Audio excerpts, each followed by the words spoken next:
இன்னைக்கு நம்ம எங்க மம்மியோட ஒரு ஸ்பெஷல் டிஷ் தான் பார்க்க போறோம். அதுக்கு முதல்ல பாசி பயரை வறுத்து இது மட்டும் தான் வறுக்க போறோம்.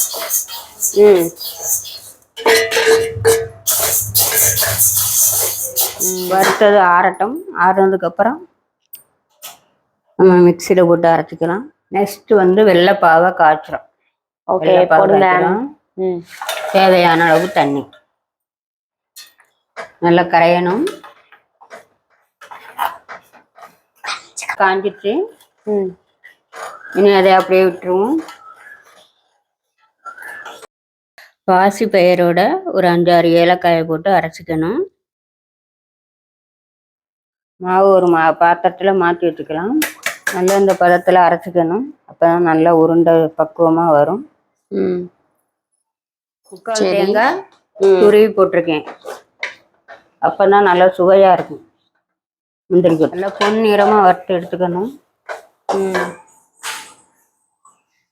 பாசி பயிறு மாவு கூட தேங்காயை நல்லா கிளறிக்கணும்.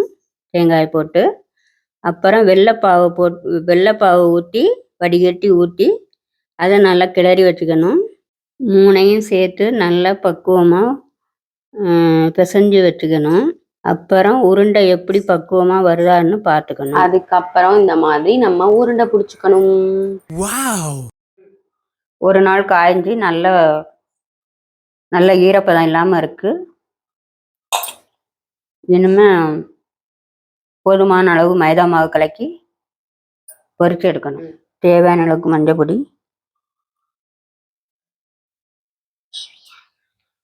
கட்டி இல்லாமல் கலக்கணும். இந்த மாவு இந்த பதத்துக்கு இருந்தால் தான் முந்திரி கொத்து உருண்டையை போட்டு எடுக்கிறதுக்கு கரெக்டாக இருக்கும். இப்போ சட்டியில் தேவையான அளவுக்கு எண்ணெய் எடுத்துக்கலாம். எண்ணெய் காஞ்சதுக்கப்புறம் நம்ம காய வச்ச உருண்டைகளை மைதா மாவில் முக்கி கொத்து கொத்தாக எடுத்து எண்ணெயில் போட்டு சுட்டு எடுத்துக்கலாம்.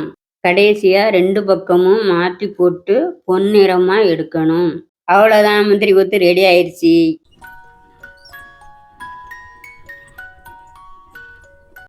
நாகர்கோயில் ஸ்பெஷல் முந்திரி இங்கே பார்த்து சொல்லு. நாகர்கோயில் ஸ்பெஷல் முந்திரி கொத்து சுட போறேன். போன பார்த்து சொல்லு.